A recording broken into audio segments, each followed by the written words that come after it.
Hello everyone, hello दोस्तों, मेरे देश के समस्त छात्र छात्राओं को नमस्कार। मेरा प्यार बड़ा प्रणाम। उम्मीद करता हूं आप सब बहुत अच्छे होंगे, खुश होंगे, मस्त होंगे, स्वस्थ होंगे और अपने एग्जाम की तैयारी करने में व्यस्त होंगे। ऐसी उम्मीद मैं आपसे करता हूं। और मैं दीपक आप सभी का दीप लर्निंग पॉइंट के इस ऑफिशियल यूट्यूब चैनल पर तहे दिल से वेलकम करता हूं। पूरे उत्साह और उमंग के साथ आप सभी का स्वागत करता हूं और फिर से हाजिर हूं आपके साथ जीएस रिवीजन की इस महफिल में। हर रोजाना आपके पास एक क्लास आती है जिसमें हम जीएस की मिसलेनियस प्रैक्टिस करते हैं, यानी कि जिसमें हम जीएस के सारे ही सब्जेक्ट कवर कर लेते हैं। अगर आप देखो तो जिसमें आपका पॉलिटिकल साइंस भी रहता है, हिस्ट्री भी रहता है, जियो भी रहता है, साइंस भी, यानी कि ये क्लास आपके लिए रामबाण है एक तरह से। तो इसके बारे में बातें करेंगे। ऐसी क्लास आपके पास लगभग 21-22 क्लास आ चुकी हैं। चैनल पर प्लेलिस्ट बनी हुई है, आप उससे जाकर देख सकते हैं बिल्कुल पहली क्लास से। और अगर आपको जीएस सीरीज में पढ़नी है, बिल्कुल एक सिस्टमेटिक पैटर्न में पढ़नी है, तो दो सब्जेक्ट मैंने आपके लिए चला रखे हैं जिसमें हम बातें कर रहे हैं। एक तरफ तो इंडियन ज्योग्राफी की और एक तरफ हम स्टैटिक जीके पढ़ रहे हैं। तो उनसे जुड़िए आप उस सीरीज से। आप देखोगे कि एक समय के बाद आप कितना कॉन्फिडेंस महसूस करोगे जीएस के अंदर। ठीक है, तो चलो आज हम शुरुआत कर रहे हैं। इस पिनैकल वाली बुक को हम स्टार्टिंग से ही शुरू कर रहे हैं। हालांकि अभी तक जितने भी मैंने क्वेश्चन पूछे हैं आपसे इसी बुक से पूछे। क्यों? क्योंकि ये क्या है, ये आपका पीवाईक्यू बैंक है, ये प्रीवियस ईयर क्वेश्चन है इसमें ज्यादातर सारे के सारे। और एसएससी में प्रीवियस ईयर क्वेश्चन का बहुत ज्यादा रोल रहता है। तो इसमें मैंने कहीं से भी क्वेश्चन पूछ लिए थे आपके, कभी हिस्ट्री से पूछ लिए, कभी पॉलिटिकल साइंस से, कभी आपके साइंस से या कभी जियोग्राफी से। लेकिन आज इसे स्टार्टिंग से ही शुरू कर रहे हैं। और इसमें सबसे पहले जो टॉपिक है वो है आपका स्टैटिक जीके में नृत्य का टॉपिक है, डांस वाला टॉपिक है। तो अगर डांस के क्वेश्चन करने हैं तो ये क्लास आपके लिए बहुत अच्छी है। और अगर आपको डांस को अच्छे तरीके से पढ़ना है, जिसमें प्लेलिस्ट में आप जाकर देखोगे स्टैटिक जीके में मैंने आपको पढ़ाए हैं क्लासिकल डांस। क्लासिकल डांस मैंने शास्त्रीय नृत्य कंप्लीट कराए हैं आपके। उसके बाद बहुत जल्दी उस पे आने वाले हैं फोक डांस ऑफ इंडिया, लोक नृत्य भारत के। तो चलो सबसे पहला क्वेश्चन है इसमें, जल्दी जल्दी कमेंट करके आप बताओ भीगे कि निम्नलिखित में से कौन सा नृत्य है मंदिरों को समर्पित है जिसे पहले सादीर के नाम से जाना जाता था। सादीर के नाम से जाना जाता था। और सादीर के नाम से जाना जाता है कौन सा नृत्य? सादीर के नाम से जाना जाता है एक नृत्य जिसका नाम है भरतनाट्यम। भरतनाट्यम, भरतनाट्यम कहां का नृत्य है? तमिलनाडु का नृत्य है, तमिलनाडु का। और ये भारत का सबसे पुराना नृत्य है, भारत का सबसे पुराना नृत्य है। देखो भारत की जो नृत्य विरासत है ना, वो लगभग 5000 वर्ष पुरानी है। काफी पुरानी है हमारी नृत्य विरासत। आपने अगर इंडस वैली सिविलाइजेशन पढ़ी है, हड़प्पा सभ्यता आपने पढ़ी है, तो उसमें भी आपने देखा होगा कि वहां पर खुदाई के दौरान एक डांसिंग गर्ल स्टैचू मिली है, एक नाचती हुई लड़की की तस्वीर मिली है। और हिमाचल प्रदेश के चंबा में भी भगवान शिव की कुछ ऐसी नृत्य करती हुई कलाएं मिली हैं। भगवान शिव भी नृत्य किया करते थे, तांडव नृत्य किया करते थे। तो हमारी नृत्य विरासत काफी पुरानी है। तो भारत का सबसे पुराना नृत्य है भरतनाट्यम। अगर ये नृत्य पूछ ले कितना पुराना है, तो लगभग आपका 2000 वर्ष पुराना है। और इसी नृत्य का नाम है सादीर। सादीर या इसको सादीर अट्टम भी बोलते हैं, सादीर अट्टम, सादीर अट्टम। और अगर पूछ ले आपसे ये कैसा नृत्य है, ये एकल नृत्य है, एकल नृत्य है। और पूछ ले ये किसके द्वारा किया जाता है? ज्यादातर महिलाओं के द्वारा किया जाता है, महिलाओं के द्वारा किया जाता है। और साथ के साथ में इस नृत्य को देवदासी नृत्य भी कहा जाता है, देवदासी नृत्य भी कहा जाता है। देखो पहले ना प्राचीन समय में क्या होता था, कुछ मंदिरों में महिलाएं रहती थी, वे अपना जीवन किसको समर्पित कर देती थी? भगवान को समर्पित करती थी कि उनकी सेवा में ही रहेंगी। उनको दासी कहा जाता था, देवों की दासी। तो इसीलिए इस नृत्य को देवदासी नृत्य भी कहा जाता है। समझ में आई ये कहानी? और साथ में साथ अगर आपसे इस नृत्य की पूछ ले थीम, अगर आपसे इसकी पूछ ले थीम, तो इसकी थीम है रिलीजियस एवं डिवोशनल, यानी कि धार्मिक एवं भक्तिपूर्ण, धार्मिक एवं भक्तिपूर्ण, ये इसकी थीम है। और इससे एक आध क्वेश्चन पूछ ले, इसके कलाकार अगर आपसे पूछ ले, भरतनाट्यम के कलाकार, भरतनाट्यम के कलाकार है जो मैं यहां पर लिख देता हूं, भरतनाट्यम के कलाकार जो इस डांस को परफॉर्म करते हैं, जिसमें बहुत बड़ा नाम है एक भरतनाट्यम में आपकी रुक्मणी देवी अरमंडल, रुक्मणी देवी अरमंडल जो इस डांस को परफॉर्म करती हैं। और रुक्मणी देवी अरमंडल से क्वेश्चन याद रखेंगे कि राज्यसभा में नामित होने वाली पहली महिला नर्तकी हैं। राज्यसभा में नामित होने वाली पहली महिला नर्तकी है। देखो, कोई महिला अगर डांस करती है तो उसको नर्तकी बोलते हैं, और अगर कोई पुरुष डांसर है तो उसको नर्तक बोलते हैं। तो पहली महिला नर्तकी राज्यसभा में नामित होने वाली रुक्मणी देवी अरमंडल। और भरतनाट्यम से आप याद रख लोगे सोनल मानसिंह है, सोनल मानसिंह है। और आप याद रखोगे पद्मा सुब्रमण्यम है, पद्मा सुब्रमण्यम है। और आप याद रख लोगे भरतनाट्यम से आप यामिनी कृष्ण मूर्ति है। हालांकि यामिनी कृष्ण मूर्ति आपकी कुचिपुड़ी नृत्य भी करती हैं। और कमेंट करके बताओगे कि कुचिपुड़ी कहां का शास्त्रीय नृत्य है, कुचिपुड़ी, ठीक है। और आपकी मल्लिका साराबाई है, मल्लिका साराबाई। और फिर लिखेंगे आप मृणालिनी साराबाई, मृणालिनी साराबाई। और मृणालिनी साराबाई किसकी पत्नी है? मृणालिनी साराबाई है ना विक्रम साराभाई की पत्नी है। और विक्रम साराभाई क्या है, यहां पर लिख देता हूं मैं, ये विक्रम साराभाई की पत्नी है। और विक्रम साराभाई कहे जाते हैं भारतीय अंतरिक्ष के जनक, फादर ऑफ इंडियन स्पेस, भारतीय अंतरिक्ष के जनक। ये क्या थे? ये इसरो के पहले चेयरमैन थे, भारतीय अंतरिक्ष के जनक, इसरो के पहले चेयरमैन। इसरो क्या है? इसरो हमारी स्पेस एजेंसी है, हमारी अंतरिक्ष एजेंसी है, जिसका हेडक्वार्टर कहां पे है? इसरो का हेडक्वार्टर, यहां पे लिख दो एक दो बातें। इसरो का हेडक्वार्टर कहां पे? आपका बेंगलुरु के अंदर है, बेंगलुरु के अंदर है। और बेंगलुरु को क्या कहा गया है? अरे बेंगलुरु को कहा गया है garden of India, garden of India. क्यों? क्योंकि वहां पर हॉर्टिकल्चर रिसर्च सेंटर है, central research centre of horticulture, बागवानी का अनुसंधान केंद्र है, इसीलिए बेंगलुरु को कहा गया है गार्डन ऑफ इंडिया। इतनी सी बातें याद रख लोगे। और अगर आपसे पूछ ले कि सर इसरो का गठन कब हुआ है? अरे इसरो का गठन हुआ है 15 अगस्त 1969 को इसरो का गठन हुआ है। और इसरो के पहले चेयरमैन थे आपके विक्रम साराभाई, और इन्हीं को कहा जाता है भारतीय अंतरिक्ष के जनक। तो इनकी पत्नी है मृणालिनी साराभाई और इन्हीं की बेटी है मल्लिका साराभाई, जो आपकी भरतनाट्यम को परफॉर्म करती है। तो भरतनाट्यम से इतनी सी बातें याद रखोगे। अच्छा, एक बात और याद रखोगे भरतनाट्यम से, भरतनाट्यम नृत्य को अग्नि नृत्य भी कहा जाता है, अग्नि नृत्य भी कहा जाता है। क्यों कहा जाता है? देखो, इसको जब हम परफॉर्म करते हैं ना, तो इसको परफॉर्म करने वाला जो डांसर है वो ऐसी कुछ आकार से उसको परफॉर्म करता है जैसे एक दीपक की लो होती है, अग्नि की जैसे लो होती है।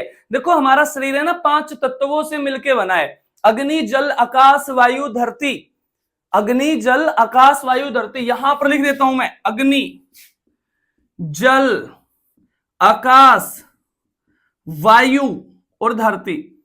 और ये सारे ही तत्व किसी न किसी डांस को रिप्रेजेंट करते हैं, जो बहुत इंपॉर्टेंट है, आपसे पूछा जाता है। अग्नि जो है वो भरतनाट्यम को रिप्रेजेंट करता है, भरतनाट्यम को। जो जल है वो आपका किसको रिप्रेजेंट करता है? वो ओडिसी को रिप्रेजेंट करता है, ओडिसी को। और जो आकाश है वो आपका कथकली को, कथकली को। और जो वायु है वो किसको रिप्रेजेंट करता है? वायु मोहिनी अट्टम को, मोहिनी अट्टम। मोहिनी अट्टम कहां का शास्त्रीय नृत्य है? आपका केरल का। अरे केरल एकमात्र ऐसा राज्य है जिसके पास 2 शास्त्रीय नृत्य हैं। केरल से आते हैं 2 शास्त्रीय नृत्य, एक मोहिनी अट्टम और एक आपका कथकली, वरना किसी भी राज्य के पास 2 नहीं है। और धरती किसका प्रतीक है? कुचिपुड़ी का, कुचिपुड़ी। और कुचिपुड़ी कहां का है? कुचिपुड़ी आपका कहां का है? आंध्र प्रदेश का है। तो भारत में कितने, चलो आज इनसे ही 2-4 बातें कर लेते हैं। मैं आपको इंपॉर्टेंट बातें बता देता हूं क्लासिकल डांस के बारे में, जो क्वेश्चन आपसे पूछता है। भारत में ना 8 शास्त्रीय नृत्य हैं, भारत में 8 शास्त्रीय नृत्य हैं, जिनमें सबसे पुराना अगर आपसे पूछ ले तो भरतनाट्यम है। क्वेश्चन यही था, भरतनाट्यम है। और जो सबसे नया आपसे पूछ ले तो सतारिया है, सतारिया। और सतारिया कहां का है? सतारिया आपका असम का है। और ये कब शामिल किया गया? 15 नवंबर सन 2000 को शामिल किया गया। किसमें? क्लासिकल डांस की कैटेगरी में शामिल किया गया। बातें आई कि सर इनको कौन शामिल करता है, यानी कि किसके पास ये अथॉरिटी है, ये राइट है कि ये वाला डांस क्लासिकल है और ये वाला डांस आपका फोक डांस है। तो एक संगीत नाटक अकादमी है, संगीत नाटक अकादमी, संगीत नाटक अकादमी जो कार्य करती है किसके अधीन?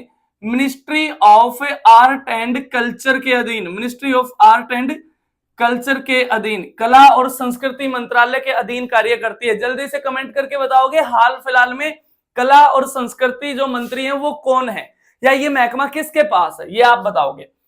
तो संगीत नाटक अकादमी क्या है? एक तरह से इसके ऊपर कार्य करती है, ये कंट्रोल बोर्ड है या ये रेगुलेटिंग बोर्ड है जो डांस को परफॉर्म करता है, यानी कि ये बताएगी कि कौन सा डांस क्लासिकल है और कौन सा डांस फोक डांस है। तो इसकी स्थापना अगर आपसे पूछ ले तो 1953 में इसकी स्थापना की गई, और हेडक्वार्टर अगर आपसे पूछ ले तो नई दिल्ली में इसका क्या है? हेडक्वार्टर है संगीत नाटक अकादमी का। तो इसके अकॉर्डिंग भारत में कितने क्लासिकल डांस है? 8 हैं। लेकिन हर एक ऑर्गेनाइजेशन का एक पेरेंट ऑर्गेनाइजेशन होता है, तो इसका पेरेंट ऑर्गेनाइजेशन क्या है? Ministry of art and culture. और ministry of art and culture ने एक डांस को सेमी क्लासिकल डांस की श्रेणी में रखा है। सेमी क्लासिकल डांस बहुत इंपॉर्टेंट क्वेश्चन है, ये जो क्वेश्चन आज आपको करवा रहा हूं डायरेक्ट आपके क्वेश्चन उसमें छपते हैं पेपर में डायरेक्ट। तो सेमी क्लासिकल डांस यानी कि अर्धशास्त्रीय नृत्य है, एक छऊ नृत्य, छऊ। तो छऊ की कुछ ऐसी कहानी है, देखो छऊ नृत्य है ना यूनेस्को में भी शामिल है। अरे यूनेस्को समझते होगे आप, यूएनओ की एजेंसी है यूनेस्को, यूनेस्को जिसकी एक नई साइट अभी भारत को प्राप्त हुई है असम से। अहोम डायनेस्टी के कुछ टिले हैं, कुछ किले हैं अहोम, जिनका नाम है मैदाम, मैदाम, जो भारत की यूनेस्को में 43वीं साइट है 43। और ये कैसी साइट है? ये आपकी कल्चरल साइट है, कल्चरल साइट है यानी कि सांस्कृतिक स्थल है ये भारत का। किसमें? यूनेस्को में। अगर आपको पता है तो जल्दी से कमेंट करके बता दो कि भारत को सबसे पहले यूनेस्को की साइट कौन सी प्राप्त हुई थी। जल्दी जल्दी बता दो, जो क्वेश्चन आपको पूछ रहा हूं वे बताने होते हैं कमेंट में, ठीक है। तो छऊ नृत्य यूनेस्को में शामिल है, और छऊ को आपकी ministry of art and culture ने कहा है कि ये कैसा नृत्य है? ये सेमी क्लासिकल डांस है यानी कि अर्धशास्त्रीय नृत्य है। अब देख लो क्या कुछ कहानी, यानी कि छऊ को यूनेस्को में तो शामिल कर दिया गया है लेकिन आपका क्लासिकल डांस की श्रेणी में नहीं शामिल किया गया है। ऐसे ही एक नृत्य और है बहुत फेमस है जो गुजरात का है, गरबा। अगर आप देखते होगे तारक मेहता का उल्टा चश्मा, देखते हो या नहीं देखते हो? जेठालाल वाला जो नाटक है देखते होगे आप, जेठालाल और बबीता वाला नाटक। तो अगर आप देखते हो तो गरबा नृत्य गुजरात का जो यूनेस्को की 15वीं साइट है, यूनेस्को की 15वीं साइट है। आपको होगे सर आप तो कह रहे थे 43वीं, तो ये है मैदाम्स असम के अंदर। लेकिन जनाब वो कैसे? वो टेंजिबल है, टेंजिबल है। 2 प्रकार की साइट है यहाँ पे यूनेस्को की, एक टेंजिबल एक इनटेंजिबल। तो इंटेंजिबल में सबसे नवीनतम है गुजरात का गरबा। बहुत पॉपुलर हुई थी न्यूज कि गुजरात का गरबा हुआ ग्लोबल, गुजरात का गरबा हुआ ग्लोबल। देखो आज सारी बातें नाटक से ही, इसे नृत्य से ही चल रही है, नृत्य की कहानी चल रही है। तो जो गरबा है वो नवीनतम साइट है किसकी? यूनेस्को की इनटेंजिबल वाली, यानी कि अमूर्त विश्व विरासत स्थल में सबसे नया है। तो जो छऊ नृत्य है ये आपका शामिल किया गया किसमें? यूनेस्को में शामिल किया गया है, यूनेस्को में शामिल किया गया।